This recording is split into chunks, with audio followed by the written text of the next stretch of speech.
Беше вторник и много не ми се ходеше на работа. Написах във Фейсбук, писна ми от Джега: искам на море.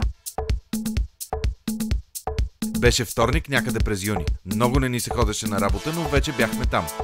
Получихме бриф от MTEL за нова кампания. Имаш безплатен Фейсбук през телефона си, говориш за 0 стотинки в лув и получаваш безплатни минути в цялата мрежа на MTEL. Още веднъж, безплатен Фейсбук през телефона и безплатни минути.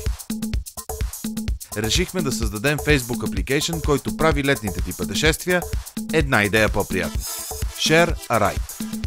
Идеята е проста. Ако можеш да вземеш някой към морето или търсиш кой да те вземе, влизаш в апликейшъна, ползвайки профила си във Facebook като гаранция за сигурност и можеш да си потърсиш компания за изпът.